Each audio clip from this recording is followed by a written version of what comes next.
Ukraine peace talks. A D.C. National Guardsman is murdered by an Afghan refugee in D.C. And the biggest story in our nation's history, the voter fraud of 2020. Today on The David Rutherford Show.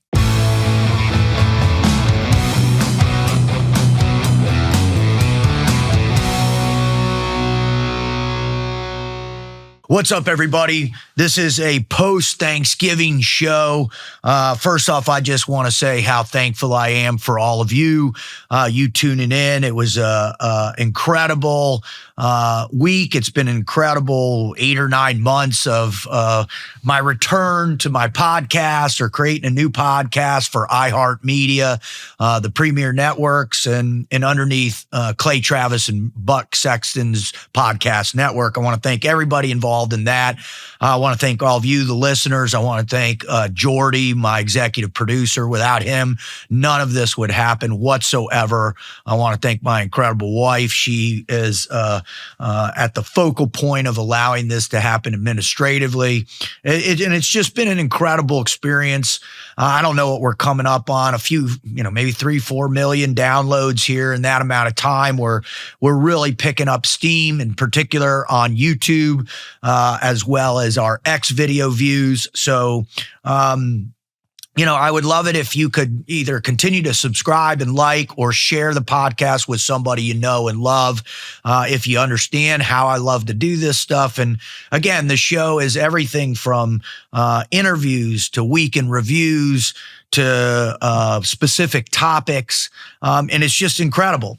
It was kind of interesting this past week. I was able to host for a local radio station for iHeart down in Miami called WIOD 610 News Radio.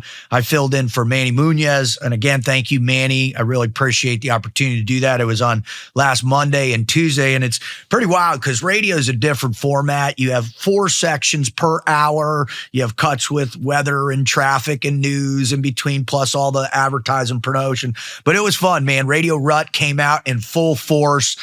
Reminded me back of the days of the Uber excitement on TNQ with Marcus and the Wizard. But it was just a different format, a lot of fun. I enjoyed doing it. Hopefully I'll get a couple opportunities in the future to keep exploring what that's like. I really enjoyed. But again, we have so much going on in the world that if you're not thankful for what you got, man, I don't know what would. Even the last weekend, I had an incredible opportunity to go up to Penn State and participate and be a part of the Penn State football community. Gave a speech at the president's tailgate, just talking about what it means to be a part of a really unique group and family. And that family is the Penn State Athletic Department, led by Dr. Pat Kraft, who in my opinion is one of the greatest athletic department heads ever in the history of Penn State in particular. I think he's one of the best in the entire country. Granted, we are imbued in a little bit of up and down right now with trying to find the next head football coach for Penn State. We saw James Franklin went over to Virginia Tech. I wish him all the best. I hope he crushes it there. He was really beloved by his players and his fellow coaches.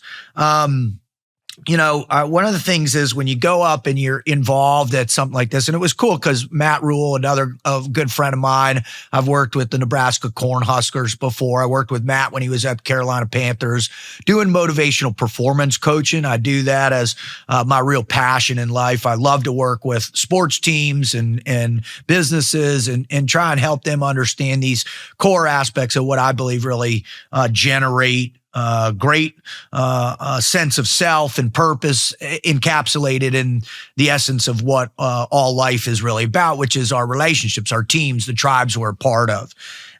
So it was cool to be a part of that. It's cool to host a show. Man, it was cool to have Thanksgiving dinner at our house. We hosted. It was just my parents and my girls and my wife. Missed all my other family and friends. My brother and his partner were out in LA or Las Vegas, sorry. But we were able to cook a great dinner, chicken, not turkey, which everybody loved. We had the traditional stuff. But it was just a real cool, chill, calm time to be thankful for what we all have, and living in the greatest country in the world, and also, having access to everything from food, good food and wine, and just feeling that sense of pride that we really can be the masters of our own future if we work hard and go big, and we surround ourselves with good people. And so I just wanted to, put that out there, how grateful I am for all the people in my life that have, I'm engaged with incredible opportunities in right now, that I'm working with on a regular basis, that the company that hires me and counts on me, all these other opportunities. I'm just so incredibly grateful to Christ, most especially for this opportunity that I have, and in particular to be behind a microphone for all of you. So if you want to follow us, you can always go to davidrutherford.com. Follow us on the show on all social media sites at David Rutherford Show. On X, it's at D Rutherford Show. We're on TikTok, Instagram, YouTube. We post the full show and clips on YouTube, so go and subscribe to there. We already crested over 7,000 subscribers, which is nuts for me. I think my last time, it took me almost 5 years to get there before on my old channel. But now we're killing it. And then if you want to follow me on X and Instagram, that's kind of the only place I post. It's at Team Frog Logic. That's Team Frog Logic. And again, just grateful. And if you could just share my show with other people. All right, let's get to the bottom of this. This past week, it was substantial on so many different fronts, but I wanted to encapsulate and contextualize for you all what I believe are the three biggest stories of the week, that if you missed, because it was Thanksgiving, you weren't paying attention, which is, good, because you were probably decompressing and spending good quality time with your family. And if you did and you weren't able to get really into the details, hopefully I can do this. Now, the first and most critical one, obviously, is our peace talks, which are once again in the forefront of the news. Now, to contextualize, you got to remember, one of the number one components of Trump's foreign policy during the election cycle was him saying that as soon as he gets in week one, he's going to have the Ukraine-Russia situation solved, a peace deal, and the war will be over. Now, this war has been going on since 21. Some people estimate that casualties are somewhere around 1.2 to 1.5 million people. Some say there's more Russians that have died, 800 to 900,000 than Ukrainians. Some people say more Ukrainians have died. Some say it's a 5 to 1, 3 to 1. Very difficult to get exact numbers off the battlefield from those two places. What I do know, it has been a catastrophic loss of life on both sides. Also to recognize that, the first real peace agreement had taken place not long after Russia invaded Ukraine. There was an agreement on the table to which Boris Johnson, led by the European Union, basically came in and said, absolutely not. We're not doing this. Ukraine's sovereign. We can fight this. We're good. We'll get behind you. We've got, U.S. support on all different fronts, European Union and NATO support. So that had happened. And then it just devolved and didn't do anything.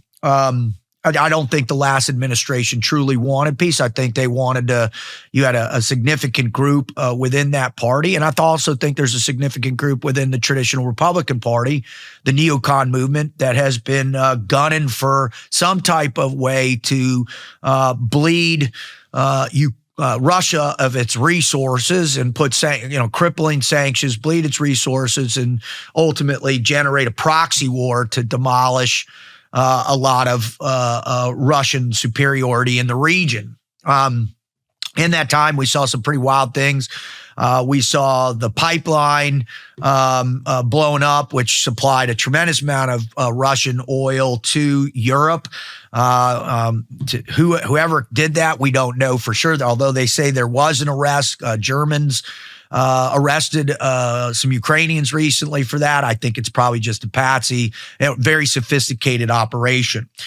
We've seen a lot of other things. We saw random missiles landing in Poland to try and provoke an Article 5 reaction, pulling Poland into this and other groups. We've also seen Russia escalate with some really interesting moving using Iranian cheap drones. We've seen Russia pull in North Korean assets. We certainly know there's a relationship with China. China purchasing greater amounts of oil, India purchasing greater amounts of oil. Different relationships within BRICS in order to help ease the severity of the sanctions against Russia from the U.S., the EU, and all others. Some people say that Russia's economy is struggling. There's certainly some aspects of it that seem to be true, but there's other people that are saying, well, they've been able to, with their BRICS relationships, be able to take care of all that. One of the things is they use these kind of ghost ships to be able to transport oil out and deliver it to other nations in order to get around the sanctions. So, that leads us to the peace talks now. We released a show with a gentleman, Aladdin. I forget what it is. Sorry, brother. Let me pull that up right here. At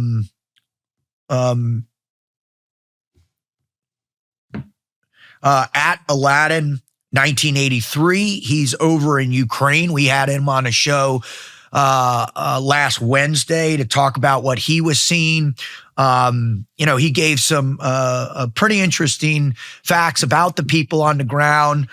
Maybe once he gets a little bit more invested, he's only been there a short amount of time, we can get a greater understand of what's taking place on the front lines, what's taking place internally, because we just found out as these peace talks are in full swing. And remember, there have been a couple other prior attempts at this. There was an Alaskan attempt where President Trump met with Putin. There were European thing in Turkey where Ukrainians met with the Russians that didn't go well. We've seen a lot of other attempts out there that just kind of fell flat on their face.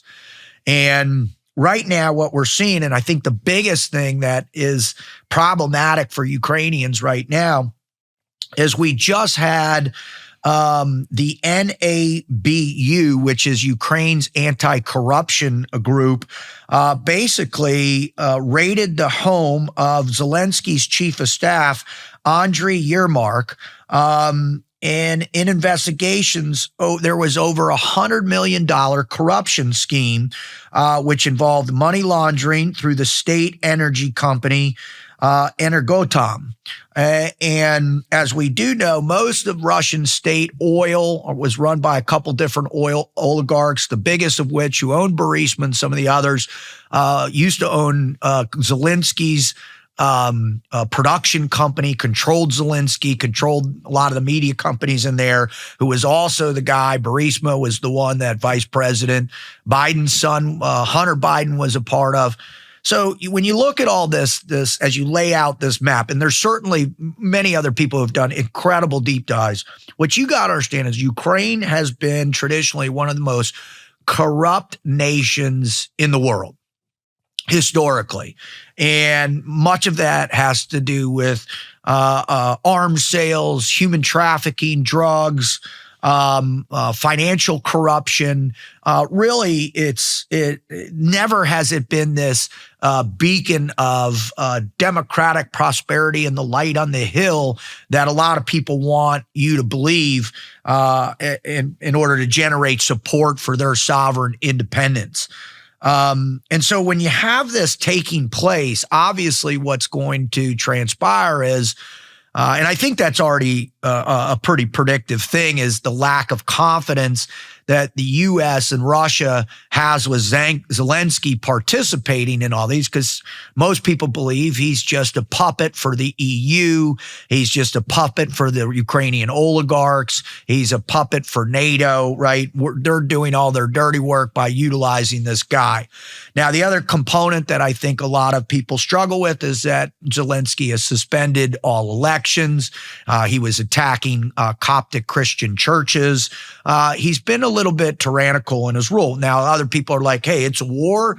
You got to establish war footing. You got to have that kind of lockdown on things in order to make sure things can go smoothly. But I also know it's problematic that you have outside private companies that are participating in the management of this money, as in terms of BlackRock managing the Ukrainian pension funds and other things, and other foreign investors and groups that are actively engaged in this whole type of transfer of money. Now, collectively, how much have we given Ukraine or been set aside from our coffers? I think it's over 130 to 150 billion dollars from the United States, much less from the European Union. Now, the biggest thing we have to do, and there's a wonderful breakdown by a gentleman on X. His name's Mario Nafal. He's one of the best journalists out there. He does this great 30-minute breakdown if you want a little bit more deeper plan on this. But it basically comes down to, a U.S.-Russia draft peace plan. Now, some people say Russia drafted it. Some people say we did. Rubio's team led it. But this 28-point plan, which was published by Reuters on November 21st, is been developed by back-end channels between U.S. envoy Steve Witkoff and Russian envoy Kirill Dmitriev. And it incorporates Russian demands and has been widely criticized as favoring Moscow. And there was a reactive 19-point reaction from with Ukraine and its European allies that I'll get to in a second. So let's just go through some of these that I think are the big ones. All right, obviously, Ukraine sovereignty confirmed. A non-aggression agreement between Russia, Ukraine, and Europe, right, which erases all ambiguities of the last 30 years. They'll be settled once and for all. An expectation that Russia will not invade any neighboring countries and NATO will not expand further. Now, I believe this is the crux of the whole thing, and it dates way back. You can go all the way back to, there was a big conference in 2008 where Putin basically said the red line is NATO. No, there can be no Ukrainian joining of NATO. No way. Hell no. It's off the limits. And a lot of the people out there that evaluate this contextualize it by this concept, which is, do you think that the U.S. would allow Mexico to have an agreement with Iran, or a Mexican agreement with Venezuela to put military armament or missiles on the border, right? And the other is Canada and China, or Canada and one other of our enemies out there, to be able to do a similar thing. And the answer is absolutely no. And so that is really, I think, the main crux of this is the NATO relationship. And all right, and I'll continue to go. There will be a dialogue held between Russia, mediated by the United States, to resolve all security issues. Number 5, Ukraine will receive reliable security guarantees. 6, Ukrainian armed forces will be held at 600,000 personnel, 600,000 people. Now, you have to realize this is almost 5 times the size as England's military. It's a large military. It's a considerable size. I heard a couple commentators saying that Ukraine's probably around 1 million right now. I think the last number I saw with Russia's at like 1.7 million. But obviously, with the size of their country, they could conscript a much larger force, an overwhelming size and force, right? The idea is you have to imagine, without European forces, NATO forces, U.S. forces, it seems almost impossible for Ukraine to endure a long, drawn-out a war with the amount of at a minimum, people that Russia has to throw out that meat grinder and those lines. Ukraine agrees to enshrine in its constitution that it will never join NATO, and NATO agrees to include in its status a provision that Ukraine will not be admitted in the future. So Ukraine, in its constitution, will never join, and then NATO will never attempt to get them to join. All right. NATO, number 8, NATO agrees not to station troops in Ukraine. Number 9, European fighter jets will be stationed in Poland. The U.S. guarantee, U.S. will receive compensation for the guarantee. If Ukraine invades Russia, it will lose the guarantee. If Russia invades Ukraine, in addition to decisive coordinated military response, all global sanctions will be reinstated. Recognition of the new territory and all other benefits of this deal will be revoked. And D, this is a ABCD provision. If Ukraine launches a missile at Moscow or St. Petersburg without cause, the security guarantee will be deemed invalid. 11, Ukraine is eligible for EU membership and will receive short-term preferential access to the European market while the issue is being considered. Now, this is a fascinating one, and I think this is a huge compensation for Russia, right? If you don't allow them to be in NATO, then they don't have the Article 5 guarantees. And if you're not familiar with Article 5 is the guarantee that all members of NATO will support a NATO-membered country if attacked by another sovereign nation, right?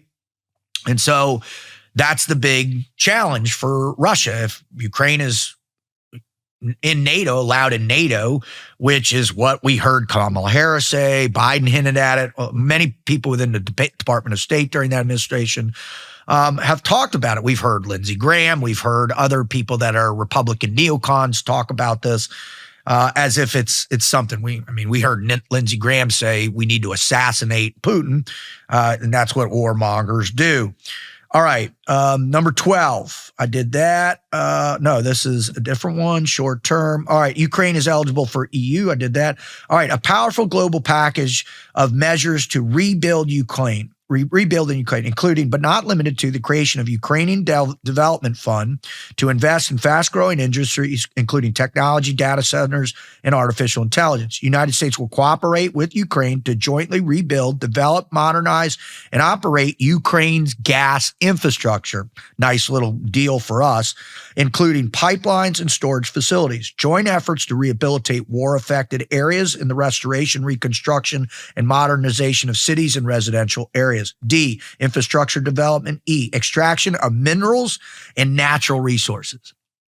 Now, we've heard that come out multiple times with people who kind of let that slip out, right? That Ukraine has an extravagantly high amount of natural resources that would certainly be a pretty profound windfall, not only for the U.S. if we were to kind of lead that rebuild, and but also for the companies that the U.S. allows to go and invest in Ukrainian development for its natural resources. So that's a big, big deal. All right, and last on this, the World Bank will develop a special financing package to accelerate these assets. All right, now this is interesting. So you've got the U.S. that gets to jump on board business-wise for all the resource. Then you've got the IMF that comes in and guarantees loans, right? And loans on interest is a perpetual way to be able to continue to pull money or extrapolate money out of a country that has ultimately been devastated by this long war. All right, 13, Russia will be integrated into the global economy, lifting all sanctions. United States will begin to enter a long-term economic cooperation agreement for mutual deployment in the areas of energy, natural resources, infrastructure, artificial intelligence, data centers, rare earth metal extraction, projects in the Arctic, and other mutual beneficial corporate opportunities. Russia will be invited to rejoin the G8.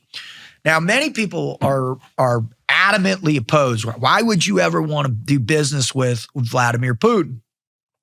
Well, here's the think about this. Vladimir Putin and Xi from China have become very intertwined financially, militaristically, in these pacts that they have to support one another. If you're able to pull them away and reintegrate them into a European and Western global markets, because, by the way, Russia has the biggest natural resource composite or wealth out of any country in the world. Some people estimate it to be about $75 trillion in natural resources. Plus, they have very explicit desires to want to integrate into our economies, because when you look at the size of our economies, they're massive. European Union's economy and America's economy. So to be able to integrate Russia back in and be able to have those relationships, I believe is a diplomatic win for the West, for sure. Pull them away from China, reintegrate them with us. All right, number 14, frozen funds will be used as follows. $100 billion in frozen Russian assets will be invested in the U.S. Led efforts to rebuild and invest in Ukraine. The U.S. will receive, here's a kicker, 50% of points of profits from this venture. Europe will add $100 billion to increase the amount of investment available for Ukraine's construction. So the U.S. is not going to invest anything, because I think they believe they've already spent way more than everybody else. It's not even close. So they're going to unfreeze Russian assets, $100 billion invested in them, and U.S. receives 50% profit from all that reconstruction, rebuilding, and extraction of their natural resources. But Europe has got to invest $100 billion with zilch. That's a little kick in the teeth to the European Union, I think, from us, but that's what's in this plan. All right. The remainder of the frozen Russian funds will be invested in a separate U.S.-Russian investment vehicle that will implement joint projects in specific areas. The fund will be aimed at strengthening relations and increasing common interest to create a strong incentive not to return to conflict. All right. And that's build the economic bond of Russia in the West. Right? That's called diplomacy. Now, whatever you think is real, I just want to help recall your memory a little bit with our allegiance to Russia. A little thing called World War II. And if you're not familiar, there were many people in the United States that were all contributing on various forms that were very adamant that we partner with Russia, just like Britain, who initially partnered with Russia in order to fight Germany. So, well, and that was with Stalin at the helm, by the way. Well, I don't think Putin is anywhere near what Stalin was. I'll debate you till I go blue in the lips on that one, because it's just not the same thing whatsoever. All right, so we have partnered with Russia in the past. This is not an abnormality. All right, here's number 15, a joint American-Russia working group on security issues. 16, Russia will enshrine in its law its policy of non-aggression towards Europe and Ukraine. 17, the United States and Russia will agree upon and extend validity of treaties on the non-proliferation and control of nuclear weapons, including the START 1 treaty. This is the biggest thing. For you and your legacy of your family, the greater we can have these nuclear agreements and treaties in place, the better, right? Because that's the thing that ends all stuff by far. Ukraine agrees to be 18 non-nuclear state in accordance with the treaty. That means no development of Ukrainian nuclear sites, right? The Zaporizhzhia nuclear power plant will be launched under the supervision of the IAEA, and the electricity produced will be distributed equally between Russia and Ukraine, 50-50. That's an interesting deal, too. Both countries undertake to implement educational programs in schools and society aimed at promoting understanding the tolerance of different countries. Ukraine will adopt EU rules on religious tolerance and protection of linguistic minorities, right? There's been a profound attack on Coptic Russian Christian churches. Both countries will agree to abolish all discriminatory measures. All Nazi ideology and activities must be rejected and prohibited. right? If you're not familiar with the Azov battalion or platoons, all right, this is a neo-Nazi group that back after the Maidan revolution took place in 14, they were very intimately involved in that revolution. And then they began attacks on these contested areas, the Crimea, the Donetsk, all these areas on the eastern border of Ukraine in Russia. All right. 21 territories. This is where it gets spicy. Crimea, Luhansk, and Donetsk will be recognized as de facto Russian, including by the United States. Kherson and Zaporizhzhia will be frozen along the line of contact, which will remain de facto recognition along the line of contact. I think that's current battle space right now. Russia will relinquish other agreed territories it controls outside of those 5 regions. Ukrainian forces will withdraw from the part of Donetsk and Donetsk Oblast where they currently control. And with this withdrawal zone will be considered a neutral demilitarized buffer zone, internationally recognized as territory belonging to the Russian Federation. Russian forces will not enter this demilitarized zone. Remember, this whole thing is about this buffer, this area that I forget when it was. There was a vote to annex itself from Ukraine because most of them were Russian or Russian speaking or Russian natives, or that they were actual Russians. They were just in the guideline under the borders that when Ukraine established its independence back in the 90s, is they were chopped out of it. Just like happens in all post-war or post-conflict times. And this was post-Cold War, where the Soviet Union's gripped on the entire region and all of its satellite nations completely fell apart. All right. 22, after agreeing on future territory arrangement, both Russian Federation and Ukraine undertake not to change these agreements by force. 23, Russia will not prevent Ukraine from using the Dnipro River for commercial activities, and agreements will be reached on free transport of grain across the Black Sea. Now, Ukraine is one of the biggest exporters of Ukraine in the world. They have some of the most fertile ground out there. They've always been called the breadbasket of Russia. That's why when you go back and you look at the Bolshevik Revolution post, and most specifically the Holodomor, where Ukrainian farmers were starved, somewhere between 6 to 12 million people were starved because all they were doing was taking the grain, starving the people, and sending it to the major cities. And they basically, if you didn't comply, you were killed, assassinated, or murdered outright in that region. All right. So it's a big deal. Ukrainian production of grain is massive in terms of what enhances Ukrainian GDP.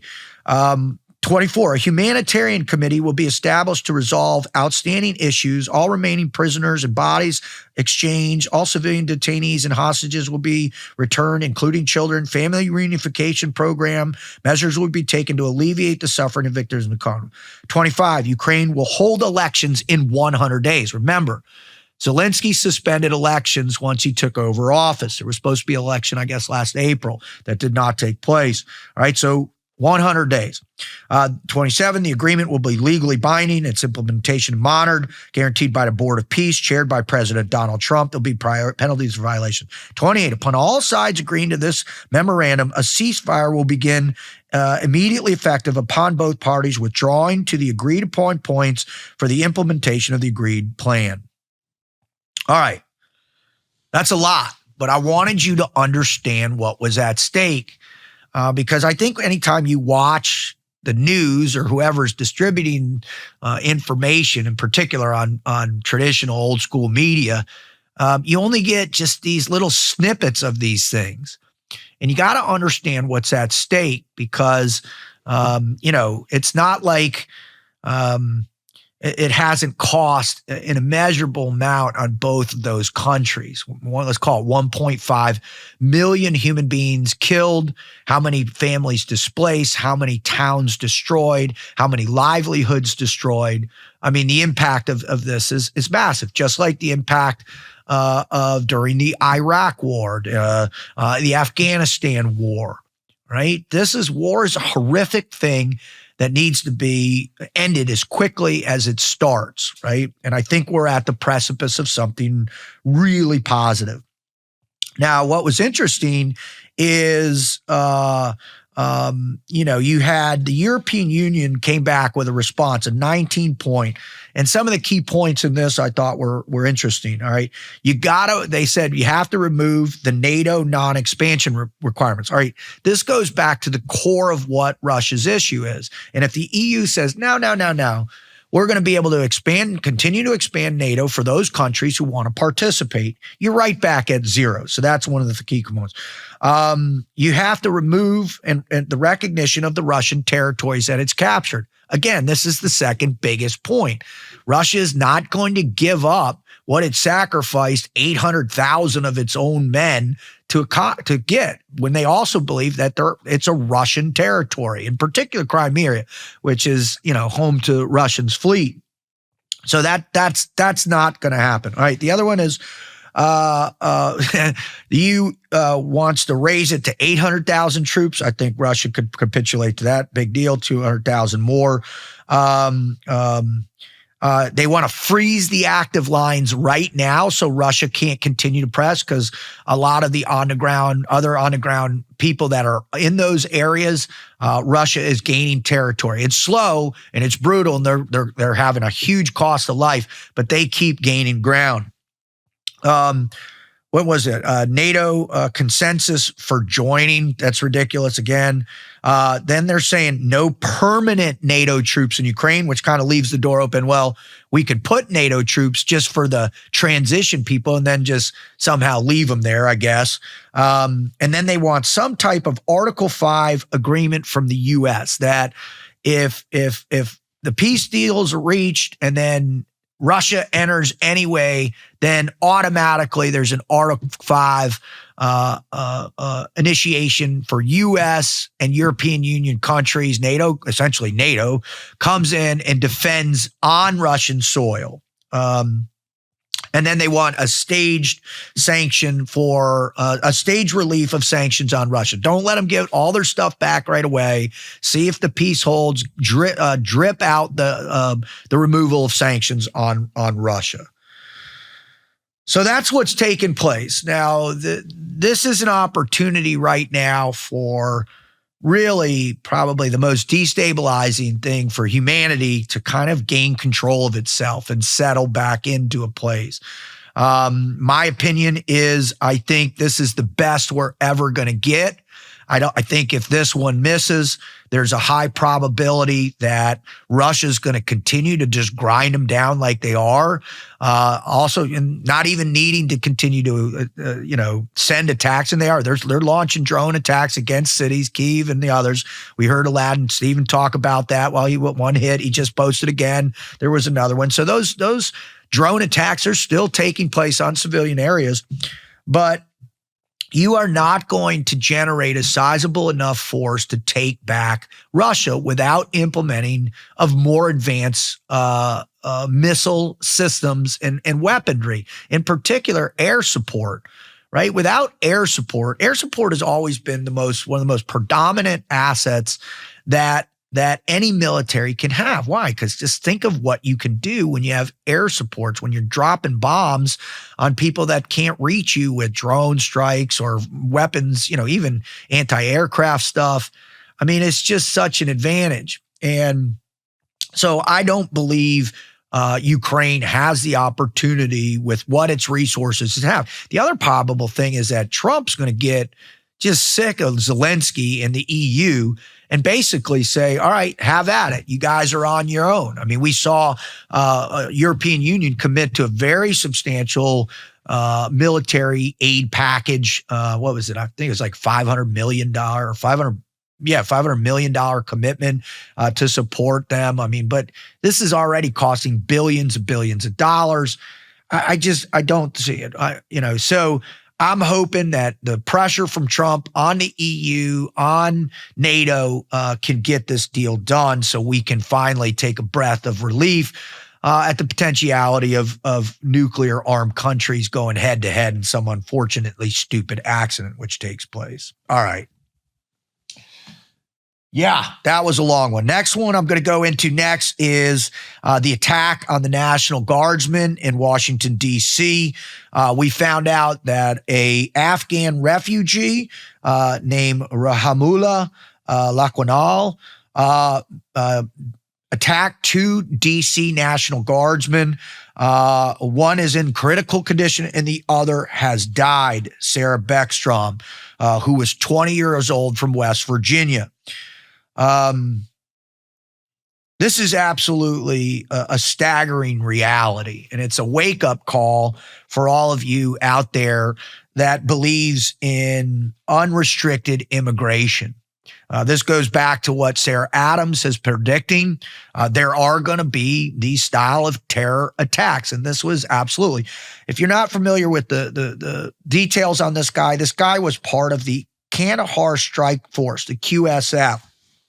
Now, this strike force has intimate ties to the Central Intelligence Agency and the Special Activities Division.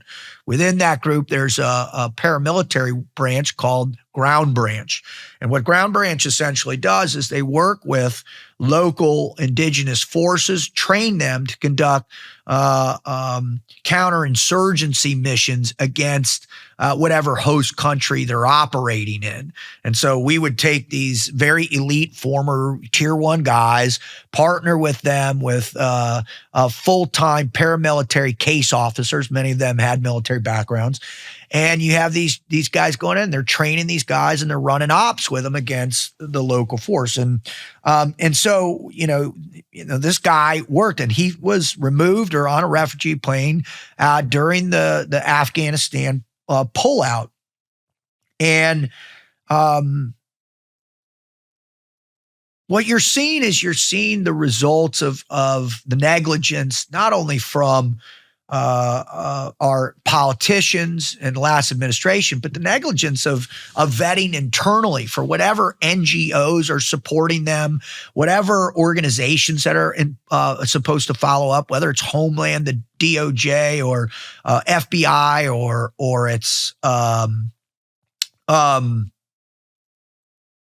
Border Patrol, whatever agency is supposed to be tracking these people. Think to yourself, how do you track 20 million people? How do you track all of them? Where do you pay attention? How do you know where the money's going? How do you know where it's being spent? How do you know? You just can't. It's such a humongous, sizable a number of people that are here that will not and do not want to assimilate into what we're doing. Now, I know what your response is. Your response is, if you're liberal or even if you're conservative and you don't like what ICE, or you don't like to mobilize our National Guard in defense of these cities, then you have to ask yourself, well, why is crime so high in the first place? Why is crime so high in these large blue cities? The reality is because the DAs are not prosecuting and imprisoning people that have multiple offenses. And many of these people with multiple offenses are immigrants that are here on these asylum programs, who these judges look at and say, all right, well, here's we're going to let you out. Here's your warning. Here's another warning. Here's another warning, whatever it might be. Now, I don't know if this guy had an arrest record, but what I'm telling you is that the people that are here under false pretense see these types of activities, and then they just go out and they just collectivize themselves and figure out how to continue to cheat the system and then continue to radicalize themselves. They're not going to be integrated into our school systems. What, you think this guy's you're going to send him to night school? He's going to learn English. He's going to go get a job at the Dairy Queen or McDonald's, and all of a sudden he's going to be wearing his MAGA hat? No, he's going to come over here and he's going to experience a profound amount of frustrations on how our system works, how our integration, language barriers, whatever it might be, and maybe even that he's got radical ideologies that he believes in. One of the things when I was working overseas, both with Blackwater and the agency, we were always petrified that the forces, the local forces we were working with, would all of a sudden turn around and shoot us. In fact, there was a tremendous amount of that type of Afghan trainees shooting British trainers, American trainers, working with SF and all the other groups that are out there doing that FID, foreign internal defense training. That's a reality. And if you think this is going to stop, you're delusional. It's just going to keep growing and growing and growing. Now, on top of that, you also have these other ideals that are taking place, which is, is this incredible amount of, I don't know. I mean, you could call it propaganda. You could call it a seditious intention.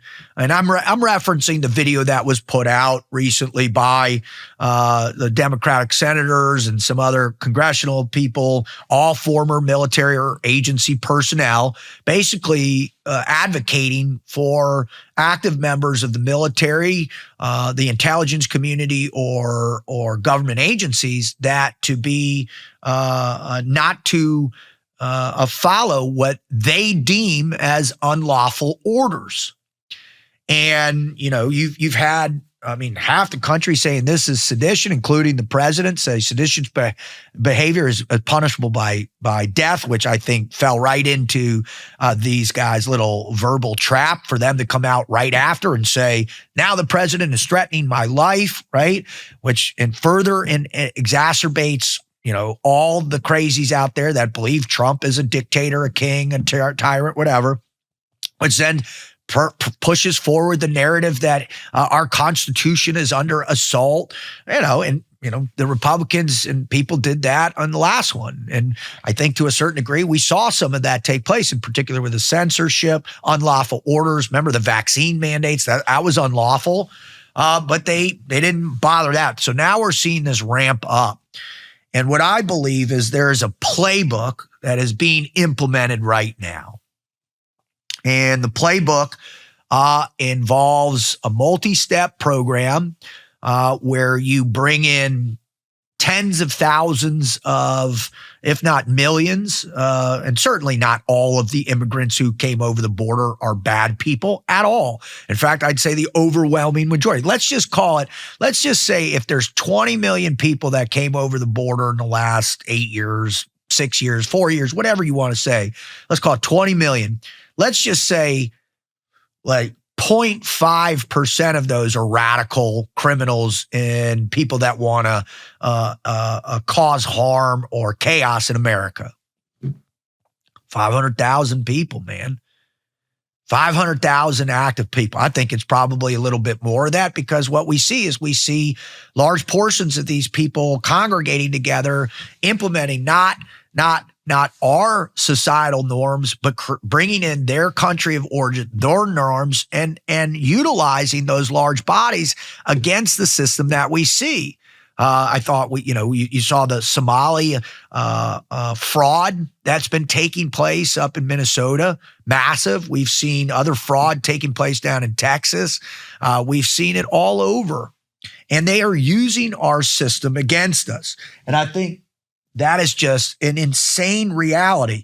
But then what you also see is the people that were responsible for those things when they were taking place are now actively in these very substantial roles, and they're advocating, right? Not just for Americans, civilians, to push back against its government, but it's for its military, law enforcement personnel, its intelligence personnel, its active politicians to push back on this type of thing.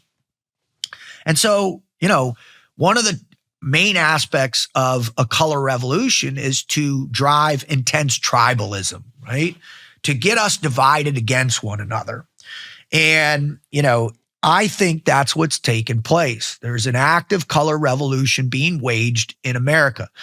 Some people call it fifth generation warfare. Some people call it covert warfare. I don't care what you call it, but there is a growing resistance force building. And now things are moving into a more kinetic phase. And this is what Sarah Adams had predicted. You can find my interview with her, really phenomenal, over 100,000 views on YouTube, really powerful stuff.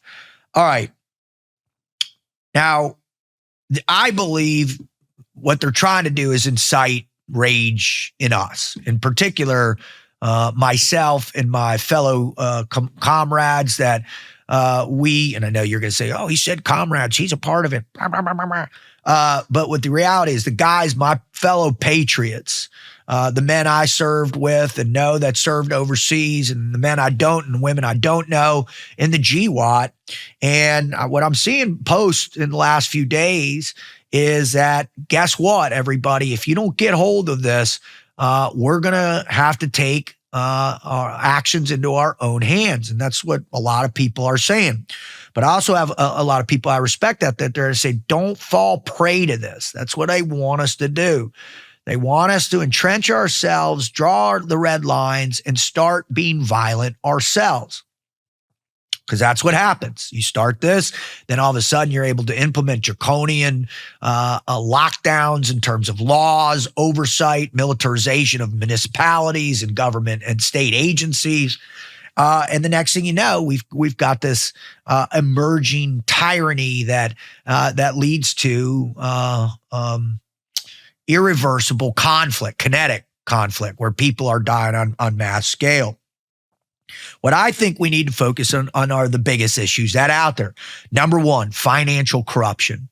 Elon Musk was on with Joe Rogan a few weeks ago and said he's never seen corruption as big as what he saw in our Medicaid, Medicare, and Social Security systems.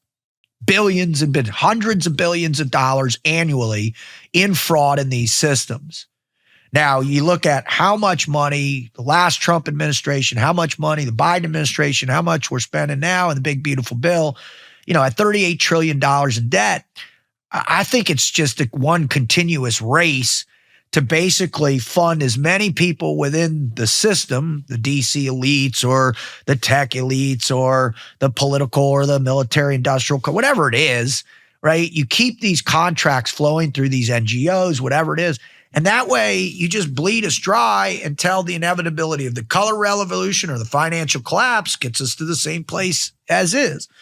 So we need to eradicate that corruption. Where it needs to start, in my opinion, is people that are real patriots, real Americans, real belief in what this country represents, running for your city councils, right? And then getting in there and establishing your own Doge and to evaluate how corrupt your municipalities are, and then your counties, and then your states. And that's one of the things I love about what DeSantis, he's running a Doge in Florida. And I think I'm going to try and do a show on that here coming up. Local states or states and local municipalities that are trying to fight this corruption, because that's where the breakdown originates, right? Yes, there are groups of people within the government that want to continue our prowess overseas and who believe that the way we do that is through this type of financial manipulation, military manipulation, political manipulation, social manipulations, right? Through all these different groups, whether it's USAID or the NGOs or the agency or whatever it might be. Financial corruption is at its core. And the other one, and I believe is the most important story in the nation in its history, other than the Revolutionary War story and the Civil War story, is the story that this past week that Emerald Robinson and Lara Logan really broke this past week. And that was their review of the seminal historical book by Gary Bernstein and Ralph Pazzulo called Stolen Elections. Now, you can find a phenomenal interview with Lara Logan on her show with these two. Now, if you're not familiar with Gary, Gary was a CIA paramilitary case officer for the famous Jawbreaker days. There's a wonderful book I highly recommend, also written by Ralph Pazzulo. Unbelievable story about the beginnings of the war on terror, the whole thing. Gary was at the forefront leading ground branch troops, the same guys that worked with this Afghan guy, same groups working with them. For all of these challenges that you face when you go and launch wars in foreign places. Well, he's one of the most capable CIA case officers, I think, that we've had in the history. Tremendous amount of respect. Well, obviously he leaves that. He starts his own businesses. Well, he started to recognize major problems prior to 2020. And then up into 2020, he saw the absolute catastrophe, which was the 2020 national and local elections. And he goes deep into this book on how this all took place. And what he says this whole thing originated with Hugo Chavez and Fidel Castro.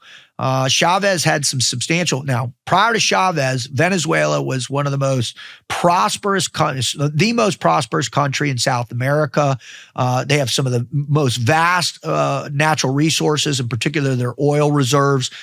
They were a dominant force in the region.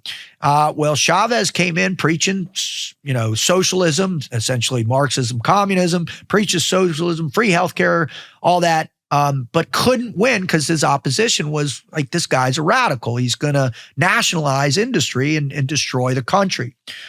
So they had to figure out a way to do that. So he goes out and hires 3 Venezuelan American software developers to develop a code to be placed into the new electronic voting machines of Venezuela.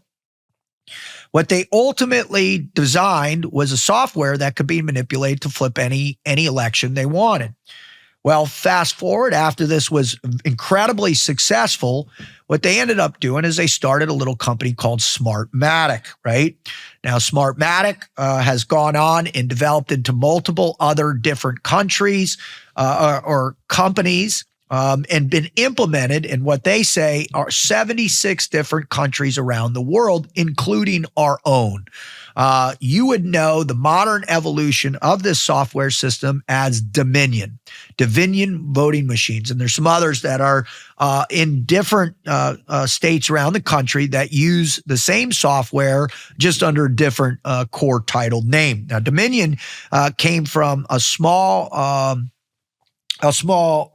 region in Canada, and only had done one election before they partnered with Smartmatic, and then have gone on to be a multi-billion dollar organization that has offices all over the world, Serbia, all over the world, Italy, and really has become the predominant electronic voting software company out there. And you're probably familiar with the lawsuits that Fox settled, didn't even get into it. They just settled before the defamation. They've been in some other lawsuits. The biggest one, I believe, was Mike Lindell, who's been having victories, by the way, in all this. He's still in the fight.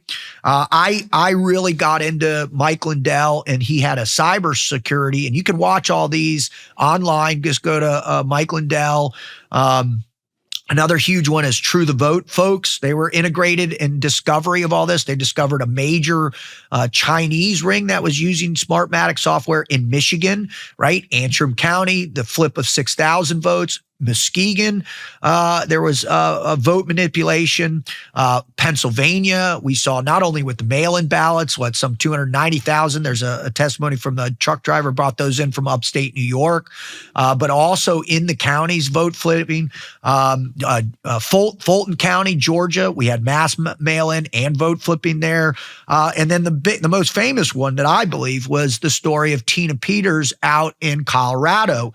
And the Secretary of State was actually the one who filed against Tina Peters, because in that she saw votes get flipped. She stole the hard drive, took it, which was in her pretense. If you see abnormalities, you take this and you show it. And she let that out. Well, she's serving time in prison in Colorado right now because the Secretary of State said it was illegal what she did and then went out. This is the same Secretary of State who basically released all of the passwords for the voting software systems for the state of Colorado and her negligence on that.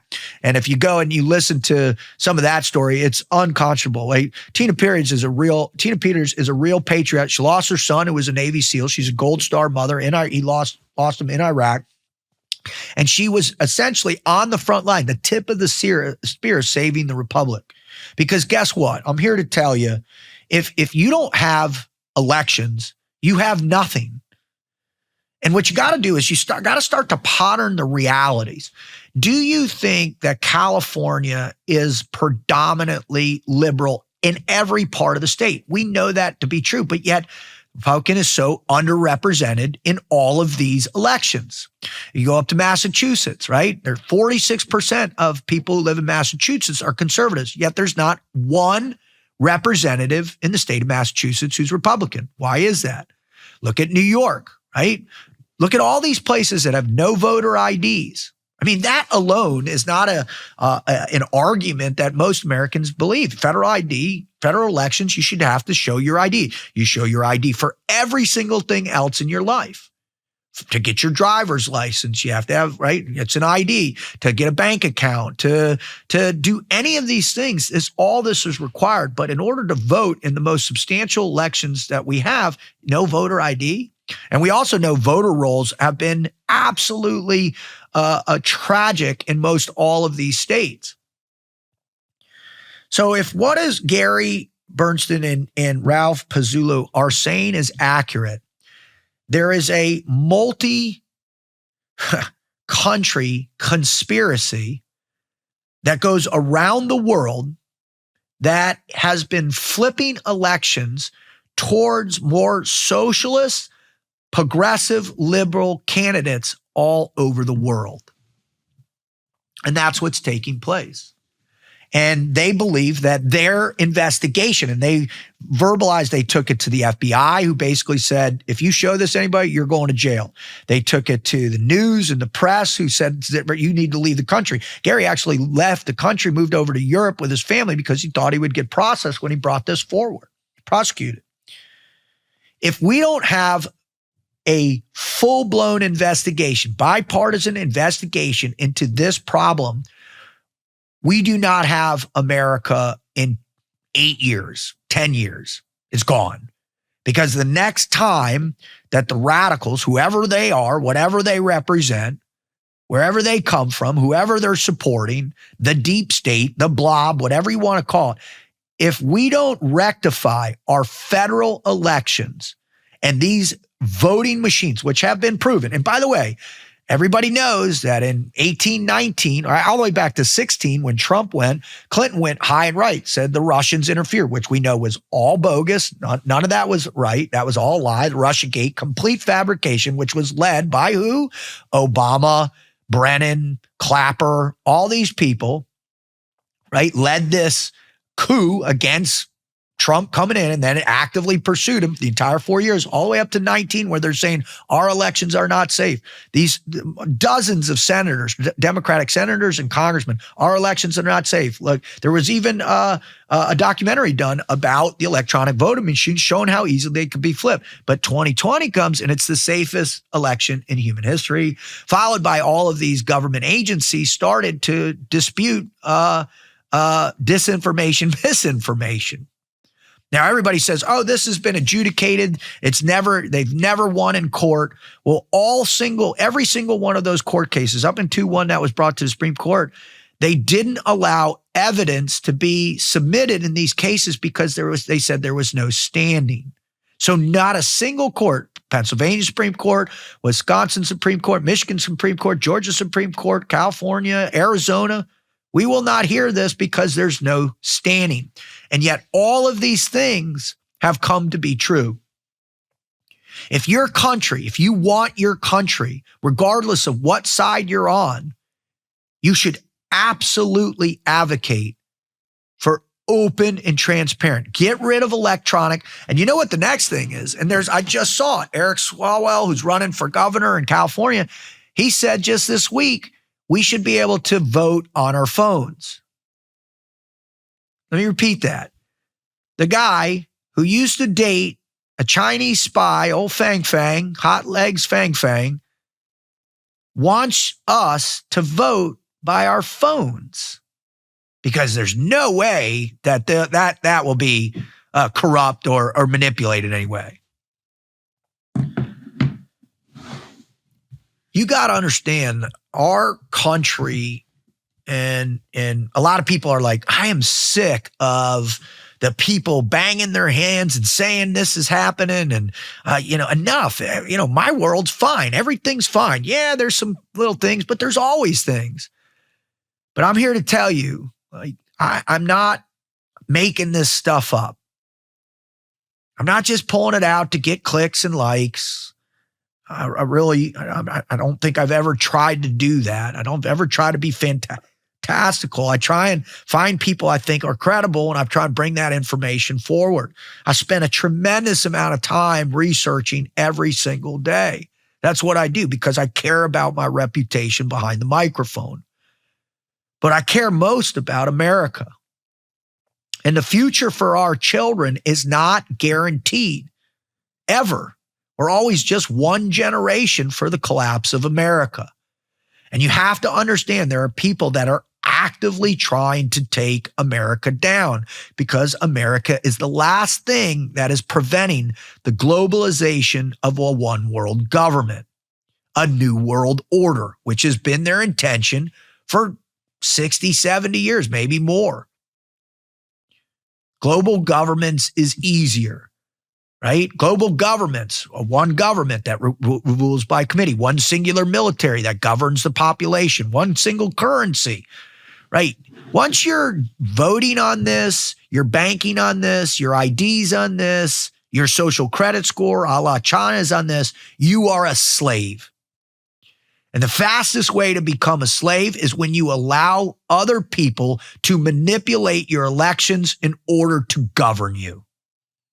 That is the heartbeat of America. That is your sovereign responsibility, is the power of your vote. That's your only power, unless you go out, start a militia, throw off the shackles of a corrupt government and rebuild it, revolution. And I see all these people out there, that these wannabe tough guys or wannabe revolutionaries on both sides saying, yeah, revolution, it doesn't work anymore. We need to go to town. Well, I'm telling you what, all of you are going to die. Because fighting is not for the weak-hearted. It's not for the keyboard warrior.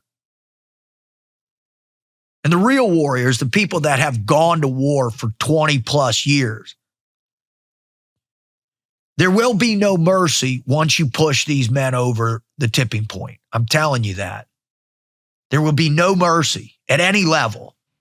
And we will be split into these factions, these tribes of hyper-aggressive, hyper-violent clans of people, back to some type of 1099 or 1265 or whenever all these wars took place in Europe. Constant warring. And that's will be the states. That's will be the regions. Everything will be divided up and families will be broken apart and slaughtered. People will die of mass starvation. Millions of people will die because they can't get medications or take care of themselves. That's what this leads to. So, if I were you, what I would do is I would contact your local election officials and start banging your hands on this. I would start, first what I'd do is I'd go buy the book, Stolen Elections, and read it. Read it for yourself. Do the reading. Get involved in this. Really see what the problem is in this. Look at what these people have done. Read it for yourself. And once you're in shock, you will then move forward with purpose. You will contact your state senators. You will contact your governors. You will contact your congressmen. And you will bang on them mercilessly until they bring it to the forefront of the nation and vote on something to do an independent evaluations of our election systems. Because I'm going to tell you this. If the radical progressives regain control of the election systems, we will never have a fair election system again without a revolution. And God, I don't want to have to see that in my lifetime. And I certainly don't want to see my children and their children have to see the mass murder and savagery of a nation at war. Thank you. God bless you.